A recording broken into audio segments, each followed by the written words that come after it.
viewers and learners of the Postgraduate Diploma in Environmental and Occupational Health. I introduce myself as Dr. Sushmita Vaska, working in the School of Interdisciplinary and Transdisciplinary Studies, Indira Gandhi National Open University. Today in this module of Environmental Toxicology, we will discuss on the sources of toxicants. So toxic agents, we have already discussed that they can be of chemical origin, of physical, or they can also be biological in nature, and they can produce various toxic effects in our body. There are different toxic agents which include, for example, in the chemicals, we discussed one case study that was of the potassium cyanide. In the same way, there are several radiations which come under the physical concerns, physical toxicity. And then we have the biological agents like viruses, bacterial agents, even the venom which is coming from the snake, the poisons. All this can also be toxicant, and they can exert their toxic effects in different ways. So therefore, there exists a number of toxicants and they can be classified by various means. Now, when we talk about the classification, now we can have the exposure classes and the user classes. There are, for example, the natural pollutants and the anthropogenic pollutants. So the toxic pollutants which are released through the natural processes, that comes under the classification of the natural pollutants. For example, we have the volcanic eruptions. So from this we have lot of particulate matter and the gaseous emissions that are coming out. In the same way, the forest fires, these are all the pollutants of natural origin. Anthropogenic pollutants, these are coming from the human activities. This could be from the combustion activities like from the industries, they could be from the mining processes, and all this they can release the emissions, chemical emissions, particulate matter, gaseous like for example nitrogen, the sulfur oxides and so on, and they can create respiratory problems and allergies among the human beings. Therefore, the learning objectives of this module will include understanding the various sources of the toxicants and especially the classification of the toxicants, whether they are of the natural origin, whether they come from the human activities and so on, and we will see the several sources from where these toxicants can come from. Now, when we go into detail into the natural pollutant, so the toxic pollutants can be released through the natural processes. For example, the volcanoes and the volcanic emissions, they can emit sulfur dioxide, particulate matter, then hydrogen sulfide and also the methane gas. In the same way, forest fires, they can also release smoke, unburned hydrocarbons, carbon monoxide, nitrogen oxide and also the ash. So all these particles and the particulate matters and the gaseous emissions, they can cause toxicity to a certain extent. So these natural pollutants, they can be harmful to human health when they are inhaled. In the same way, it is not only from the forest fire or the volcanic activities, but also even plant products, or the animal products, even they can also create certain hazards and toxic behavior to the human beings. So for example, the pollen grains. So this you have seen the plants, they produce lot of the pollen grains and also spores, and some people when they even go near it, they start sneezing and they have respiratory allergies. The same way, so such pollen, for example Parthenium allergy, that is coming from the Parthenium plant. So then they have some kind of a skin irritation, dermatitis and so on. So the plant and the plant products can also cause certain toxic effects.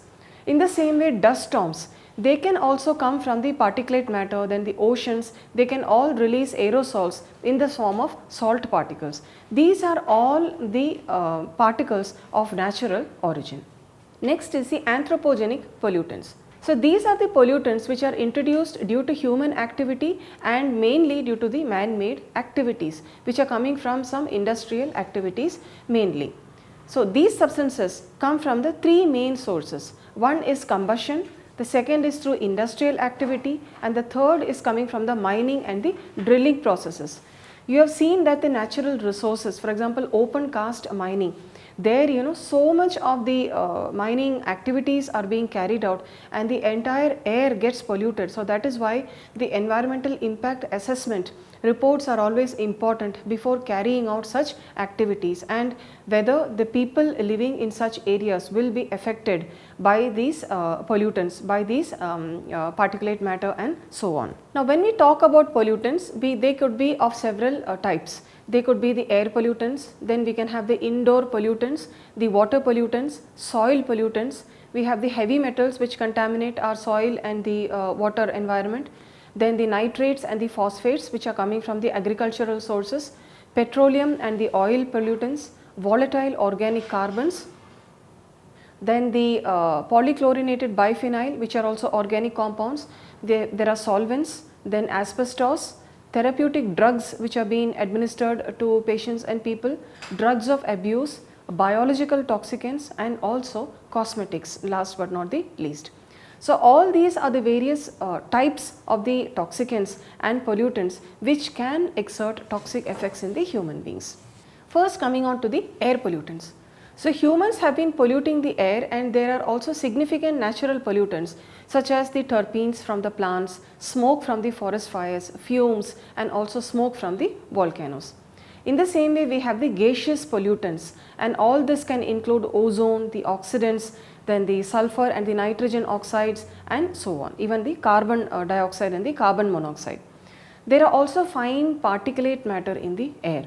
Now let me tell you, when we talk about particulate matter, there are two classifications that we give, the particulate matter 10 and 2.5.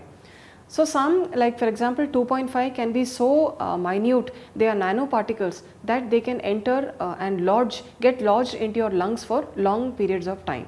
So thereby they can cause the respiratory symptoms and the lung disorders and certain other allergies. Indoor pollutants. So indoor itself, it refers to those pollutants which are actually released from indoor activities, that is inside. So these could be carried out from the heating activities, from cooking, and in this, for example, people use charcoal, then of course we use the gas. There can also be solar heating sources. Especially indoor, they can also use the wood, and all these unburnt residues and particulate matter can then kind of contaminate the homes. In the same way, tobacco smoking and also the use of incense sticks.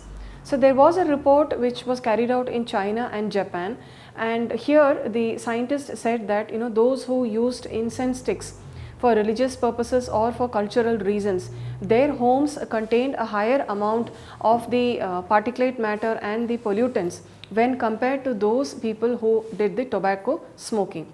So here you can see how toxic even the incense sticks can be to human health.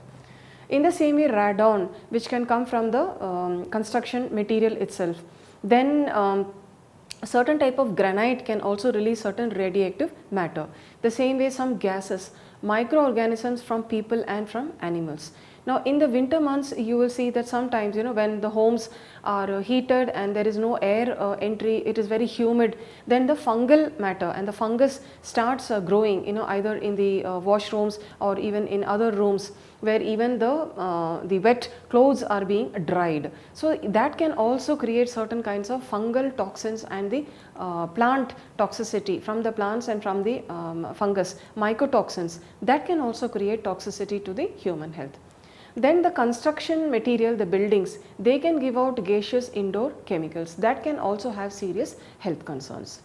Then now this is a figure which is showing that a person is cooking something in a big pot, and here they are using the plant based material and also wood and charcoal. So here carbon monoxide, polycyclic aromatic hydrocarbons, they all can be released from the wood, from crop residues, from animal dung also, which is used for the cooking, and they can cause the respiratory infections in poorly ventilated areas. Now sometimes you would have seen the people who are asthmatic or those people who even have bronchitis, they when they use even kerosene for this pumping gas stoves which are used at home for heating water and so on, or even cooking, you will see that they have some kind of the asthmatic and the wheezing problem, because they are allergic to such kind of the material which is being used, that is the energy source which is being used for that pumping gas or pumping gas stove. Therefore, and then they will have to take some deriphyllin or deriphyllin injections or tablets. Doctors prescribe various other medications. So it is the type of fuel that is used in the indoor cooking purpose also plays a very important role, and this has a direct relation to the human health. Now, water pollutants. So, the surface waters and the groundwater both can be polluted from the point and the non-point sources. Industrial effluents, they are being discharged into the waters, and this is a classic example of a point source pollution. Fertilizers and pesticide application, they are used in the agricultural fields and they enter the surface waters through rainfall. So, that is, for example, at one place when the pesticide or the fertilizers are being applied, it is not necessary that only that place has to be contaminated, but that is taken to a long distance, and then the adjoining agricultural field, or it could even penetrate, and the groundwater can be contaminated, and then when people use that as a source for the drinking water, then that can also be heavily contaminated with these agricultural pesticides. So, these are examples of the non-point source of water pollution. Industrial waste. Now, they are discharged into the waters and they contain organic and inorganic waste, and they also include some kind of hazardous chemicals. So, when we talk about industries, there are several industries. You can have the biomedical, the pharma industries, you can have the industries that are the textile based, the cottage based industries, you can have the tannery industries. So, every industry uses a different kind of a chemical in their processes, and that is why it is very important that the industries treat their discharge waters before releasing it into the mainstream, that is into any water body or into the environment. And now that is actually compulsory, and serious action is being taken if people do not treat their water and discharge it. So, why? Because toxic effects are seen in the humans when they consume this contaminated water, and we will see that even the aquatic flora and the fauna also get affected in the process when these contaminated waters are being consumed. Now, soil pollutants. When wastes are not properly disposed of, then even the soil also can get polluted. You would have seen in several parts of the city, wherever you stay, there will be dumps of the waste which are being actually improperly disposed. So, these waste dumps, they may have different kind of material in them. They can have the cloth material, they can have polythene, then they can have the plastic residues, then they can have the outdated medicines which are being disposed, they can have the electronic waste and so on. So, when all this is not properly disposed of, then the soil gets polluted, and the soil will get all these heavy metals will then be accumulated in the soil. So, the soil contaminants, they can include the domestic waste, which is normally the biodegradable waste. Then you can have the solid waste, you can have electronic waste, municipal waste, agricultural waste, and all this contain a number of the chemicals which are really harmful to life. Further, the agricultural toxicants like the persistent pesticides, this cannot biodegrade, and they remain in the soil for several years together. So, this will then move in the food chain, and then that can cause a greater health impact. For example, you might have understood the toxic hazardous pesticides, their effects of the organochlorine compounds like DDT, of endosulfan, the same way aldrin, dieldrin and chlordine. So, these are actually biomagnified in the food chain, and the human beings when they consume these the plant products and the food products containing them, for example cashew nuts, or it could be any kind of the vegetables, then we can actually get the higher amount of the DDT and these toxic compounds, which will then be accumulated in our body tissue. Heavy metals. So, the industrial activities, they release a lot of the heavy metals. As I told you, we have a lot of industries like the tanning industries, textile industry, and India alone, if you see, we have several textile industries. Now, we know that the Bombay is a Manchester of India, Coimbatore is the Manchester of South India. So, these places, they have large amount of the cottage textile industries, and they have lot of dyeing activities. So, these dyes, they will release a number of the chemicals. They will use the several kind of the chemicals in their dyeing process. So, this can again release toxicity. So, the waters that are being discharged, that you will see that they are highly colored in nature. Any small place, in your place, even if you go and see, if you give a plain white dupatta and you want to dye that into pink or green or any other color, you will see the different kind of the colors that they will be having. So, these are not just simply colors. Sometimes you can have vegetable colors, like nowadays you get even handbags and bags which are tanned using the natural plant products. These are not toxic to the skin or to the human health. So such products can be used.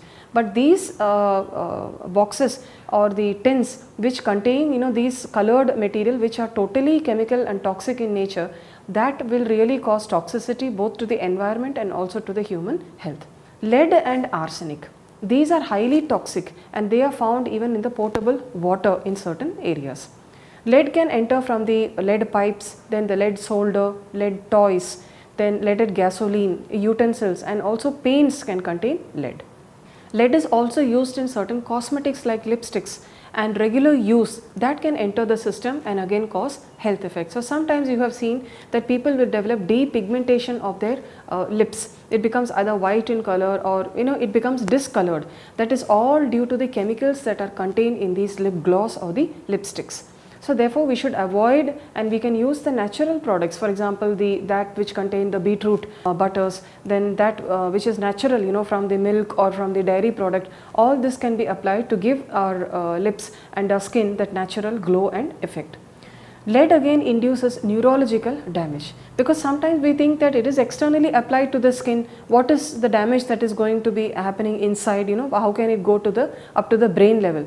But when you are using a product, skin is the largest organ in the human body, one of the largest organs. So the skin can easily absorb all these chemicals, and there are different routes of exposure and the routes through which these chemicals can enter our body. So in the same way, lead, it can enter either through absorption, through inhalation, through ingestion, and so on. And thereby it can penetrate the blood-brain barrier and cause the neurological damage. And it can also penetrate the placental barrier and bring about birth defects among the children and the gestation period. Arsenic toxicity. Now in West Bengal, in Bangladesh, if you have seen, there people have developed a certain kind of skin hyperpigmentation and the keratosed skin, which is actually a hardened surface. The skin surface becomes really hardened. And arsenic toxicity, it is not manifested in a day or in a week, but it takes several years to be manifested. Normally it takes 10 to 15 years for the disease to be manifested. So arsenic specially, it can leach into the water from the pesticide sprays, from arsenic containing fossil fuels, from the leaching of the mine tailings, and also from smelter runoff. So there is acute and chronic level exposures. Chronic high level exposures to this arsenic toxicity, that can cause the abnormal skin pigmentation, hyperkeratosis, abdominal pain, and also cancers. So if you see the skin of these people who are affected with the arsenic toxicity, they will have leprosy like lesions also. So the first stage is the keratosis, then it becomes melanosis, and then that will become the leprosy like lesions. Cadmium is another heavy metal, and this enters the food chain through industrial activities. It can accumulate in the tissues of aquatic organisms. Now in Japan, the rice products and the rice was contaminated with cadmium, and that caused the disease itai itai, meaning ouch ouch, and that was characterized by severe kidney damage, painful bone and the joint problems. So the person became completely hunched, and they had a forward tilt, the body was forward tilted. Mercury, this again comes from the industries who are manufacturing the thermometers, then those that are manufacturing plastics, vinyl chloride, and all this is highly toxic to the living beings. The Minamata disease in Japan, this occurred due to the consumption of the mercury contaminated fishes, and it resulted in neurological disorders, paralysis, and also mental disorientation. Nitrates and phosphate. These arise from the contamination due to fertilizers and discharge from the sewage treatment plants. Also leachate from the septic tanks, the manure and detergents, all this can be hazardous in nature. So they leach into the soil and the drinking water. Nitrates in drinking water, that can cause health effects even among the newborn children, and that disease is referred to as the methemoglobinemia. Those children are referred to, it is also referred to as the blue baby syndrome, and those children will actually appear blue in color because of the problem of the oxygen carrying capacity will be impaired and reduced. So this occurs due to the formation of nitrosamine and methemoglobinemia. So the nitrites are first converted to nitrites by the bacteria in the intestine. Thereafter, this nitrite ions that will combine with the hemoglobin and they form methemoglobin. This methemoglobin that reduces the oxygen carrying capacity of the blood, and that leads to the blue baby syndrome. Because you know how supple and pinkish we are, that is all because of the oxygen and the blood and the circulatory mechanism that is going on in the body. When there is any block or when the oxygen carrying capacity in the blood is totally reduced, then this blue baby syndrome occurs. This is seen in the young children and in the newborn children who have ingested the nitrate containing water and also milk food. It is also reported that the mothers who have all these chemicals for even DDT and this nitrate containing compound, even their breast milk was supposed to contain these nitrates, and that also have caused certain kind of syndromes in the newborn children. Petroleum and oil products. This especially you would have seen the reports in the newspapers and also among the animal conservationists and the people, animal ethics committee. They have seen that the shore animals, it's not only the bigger higher mammals like the dolphins or the mammals, but even the smaller insects and the mussels, that is those belonging to the phylum Mollusca. The crabs, the shrimp, the mussels, the barnacles, all this are affected by the toxic hydrocarbons and the oil and the petroleum compounds that are ingested by them. So how do these petroleum and oil products reach the shore animals? Because when the petroleum or these oil products are transported by the big ocean in the ships or these carriers, then there can be spillage. Even when these decks, the ship decks are being cleaned using cleaning agents, there again these oil pollutants can then be, it can run off into the ocean waters. So that way, and this actually oil, if you see, it floats on the water. So easily these animals, their gills and all that could be totally blocked by these oil and petroleum products. So they could be choked to death. In the same way, volatile organic compounds, we refer to them as VOCs. They include the halogenated solvents and petroleum products. They are used in the industries involving degreasing, dry cleaning, paint, and also in the military. The most important VOCs, they include the trichloroethylene, toluene, benzene, chloroform, tetrachloroethylene, 1,1,1-trichloroethane, ethyl benzene, trans-1,2-dichloroethane, xylene, dichloromethane, and vinyl chloride. These can quickly move in the groundwaters, and high exposure levels to these compounds that can result in headaches, impaired cognition, kidney toxicity, cancer, and also reproductive disorders. Now the PCBs, they include the polychlorinated biphenyls and the phenols, the cyanides, plasticizers, solvents, and numerous industrial chemicals. They are used as coolants in the electrical transformers. They are stable, lipophilic, that is fat loving. They are broken down slowly only in the tissues. Due to these properties, they accumulate to high concentrations in the fishes and also in the birds like the waterfowl. Solvents. Many types solvents are used in the industrial processes, and they have systemic toxic effects on the nervous system and also in the blood. Benzene, for example, this is used in the rubber industry, in the caning industry, in the printing, and in the shoe manufacturing industries. Benzene will affect the blood and the hematopoietic system, and it also affects the bone marrow, because the bone marrow is very important in the blood and the blood forming tissues and the platelet formations, and this benzene is an immunosuppressant. Benzene exposure, it results in the decrease of the white blood cells, the red blood cells, and also in the platelets.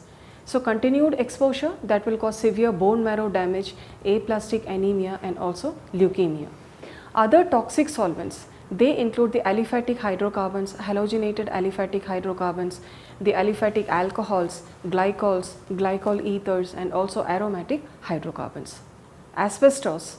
This material is used in insulation, in roofing for the houses, asbestos cements, brake linings, electrical appliances, and also coating of the materials. The inhalation of asbestos, this causes asbestosis. It is a respiratory disease characterized by the scarring of the lungs, fibrosis, and calcification, and it also leads to the lung cancer. Therapeutic drugs. So generally all the therapeutic drugs are toxic and they produce hazardous effects at some dose. This depends on several factors like the dose, the nature of the drug, individual and genetic variation, because for one person if one drug suits, for the other person he may be allergic to it. For example, sulfur drugs or penicillin, some may be allergic, but for another person it may suit the same.